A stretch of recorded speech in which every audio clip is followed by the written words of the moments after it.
Good morning, everybody. Jason, aka Jester, back. Today we're going to be doing something I've only done once, but it came out really, really good. These are going to be basically what I call the chicken bomb. I know I've kind of been promoting this one on Facebook a little bit this week. Step one in making the chicken bomb is we're actually going to roast some peppers. This is a step I didn't include at the restaurant, but I thought maybe I'd show you guys how we do the fire roasted peppers here anyway. Very, very simple process. You just go buy your favorite pepper at the store. Today we're doing poblanos and some jalapenos. And I've got the grill set down a little bit. Those are your poblanos on this side. They're just bigger. They're easier to work with. This is why I chose that. They're also milder in case you're cooking for somebody that has a little allergy to spice, as it were. On this side is some nice green jalapenos. I did see some serranos, and I thought about it, but decided against that today. And basically what you're going to do is you're going to let them go until you get good char on both sides. And I'm just going to flip these over. And you can kind of roll the jalapenos. You see where you're starting to get some grill marks. What's going to happen is the skin on these is going to start to bubble like it is there. And that's a good sign. That's what you want. We're going to try to take that outside skin off. And I'm going to show you how to get that off real easy here in a little bit once these are done. You want these to be nice and malleable, very soft. That way they roll up real easy when I get the chicken thighs going. That's basically step one. I will bring you the process of peeling and we're going to do the de-seeding on these as well. Very, very easy process. Like I said, everybody's so intimidated by stuff like this, and it's really not that hard. You can do it on your backyard grill. Very, very easy. So we're just going to let those roast, and then when I bring them out, I will show you the step to get that skin to fall right off of it, basically. And we'll be back with that here in just a few. And as you can clearly see, we've got that really good char here. And here's the trick to doing these. I'm not worried about the burning on the outside because that's actually going to come off. The trick to doing these is actually you take them and you drop them straight into an ice water bath. And what that's going to do is basically peel this skin right off. We're going to give it a few minutes to soak and let everything cool down. We get this really nice squishy texture on everything. Yes, I'm grabbing stuff off the grill with my bare hands. Hashtag kitchen hands. All right, then we're just going to give that a little swirl, knock everything down under the ice. There you go, sorry. Back to handheld for this part. As you can see, they're going to sit there for a few minutes, and they're going to cool off. Shut the grill down because we're not going to be needing that the rest of the day. And I'm going to move on to the next part. Basically, all I'm doing right now is I'm setting up the cheese, and I'll show you guys what I've got, and then I'm going to trim up the thighs here so we have a really good look here. We'll be back with that again in just a few. Alrighty guys, as promised, I'm going to show you how to do these. They're really, really, really, really simple. You're just going to take the top off of these, and then what I usually just score the top side. That should pretty much open it up. And you're going to have all your seeds and stuff. The skin itself basically just scrapes right off without too much trouble at all. I think I'm out of camera here. Okay. It just comes right off. That ice bath really just kind of shocks it back into where it's going to come directly off. Alright, so we're going to set that aside. And then all you really have to do from here is just scrape out those seeds. Very, very simple. That's the jalapeno. I'm also going to take that, the vein there. It gets a little pithy. So you don't really want that in there. But yeah, that's, just a simple, easy fire roasted pepper. Let me show you the poblano since we're doing it. Again, just take off the top. And yeah, there's water and stuff in there. I'm not concerned about that at all. And if it's easier for you, you can scrape this out first. I'll show you that the same process is identical. And then you just kind of turn that over. And that skin should pretty much peel off. I've never really gotten it to go in one piece, but it comes off very, very simply.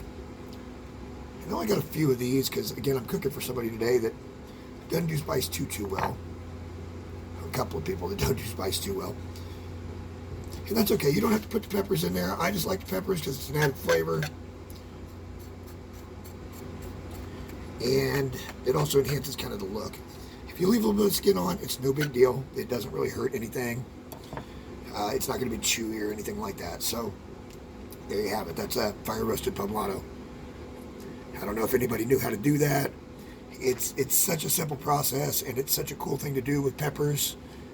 You can do this with bell pepper, just basically any type you want to. Fire roasted tomato, same basic concept. You put the whole tomato on the grill, ice bath it, the skin falls right off, and you've got a really nice soft tomato. So I've got a few of these to do. Let me get those going, and then I'll be back here shortly with the next installment of what we're doing.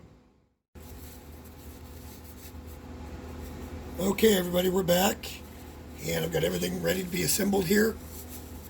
So let me put my glove on. This pinky finger always wants to be a pain in the ass.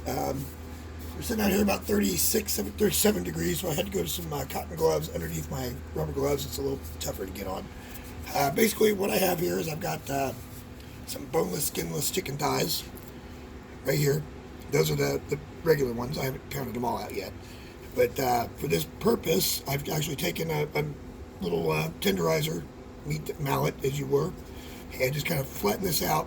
All I did was I took a little fat off the sides and then kind of squared them up a little bit to match up, and then pounded them out just a little bit so that we're able to do what we need to do to get them stuffed. Now the cheeses today, I've got a nice Munster right here. It's a sharp cheddar and a Swiss, and I've just doubled that up. Just doubled that up. So what we're going to do here is we're going to flip everything right over. And that's the beginning. And we're going to take 2 strips of bacon on this one. As I like to do with the stuff that I do stuffed with, I like to put it like a saddle piece. And that's basically just going to cover that outside. This bacon doesn't look like it's the greatest, though. It looked really good at the store. We're going to try to get that to where it seals that outside just a little bit. And then I'm going to take another piece of bacon, and I'm going to go right around the rest of it.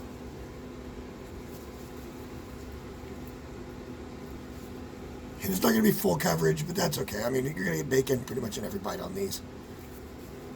So there is going to be seepage again, so you got to be very careful about that.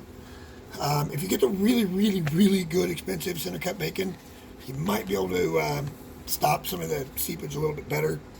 But I don't want to get too much bacon on this just yet because I'm not sure how much I have. But that's basically it. What we're going to do as far as rub goes today, I don't have my regular rub, which is the Woody's rub from Arkansas. I do have this Blues Hog rub. In case somebody didn't know, the Blues Hog, they make a couple of different sauces as well. They make a blue and a red.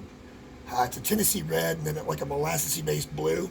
And if you mix them together, it is one of the best mixes you've ever seen. The rub's very, very good.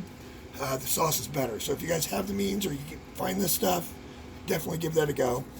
I'm going to assemble the rest of these. We're going to put them in the pellet fed today.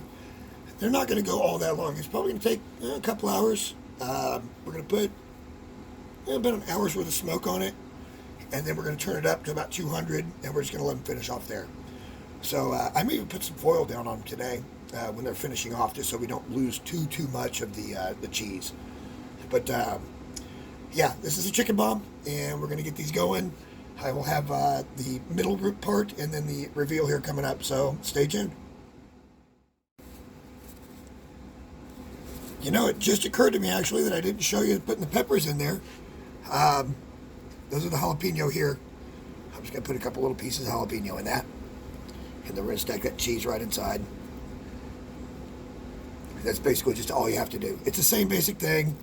And then you just roll that right up. You roll the other side right up. I took my glove off for this, so I'm trying not to touch anything too much. Okay. And then you would wrap that in bacon. It's the same thing. The process is identical. You just maybe give it a little more of a pound because you're putting one more thing in there and you want it to be a little bit further apart. That way you get that good coverage. All right, and then as promised, I'll be back with the middle part here shortly. Okay, as promised, here is the middle point. I got my 2 with the jalapeno in up here. Looking really nice. Just down below that, the ones with poblano. And then, of course, for the spice allergic, we have the regular cheese stuff. And we are getting some oozing, but it still looks fantastic. They're only about 117 degrees. And we were losing some cheese, so I went ahead and put foil down. That way maybe it kind of all stays together. These should be ready about another hour or so, and then we will cut into one, show you guys what it looks like. We will see you then.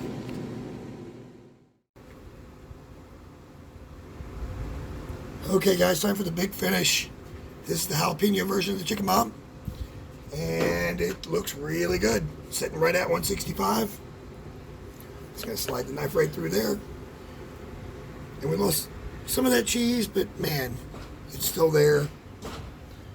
A little hidden. That is going to be absolutely delicious. Very simple to make, very, very easy. And man, I can't even resist. Really not difficult at all. You can buy the boneless, skinless chicken thighs. Not that much more expensive than the bone-in, skin-ons. And it makes your job that much easier when you do them. Just for posterity, I'm grabbing one of the other ones.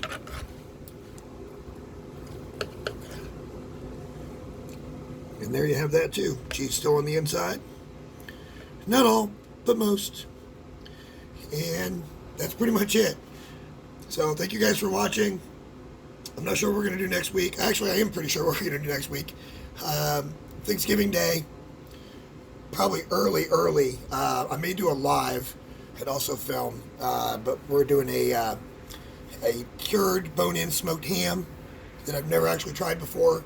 I'm probably going to have to be up all night to do that. But we're also doing a butter-injected, smoked, and then air-fried turkey that you guys might want to check out because it's kind of a cool way to do it, and it's come out really good the last couple of years. So definitely something to check out, and we'll see you guys in the next episode. Thanks for watching.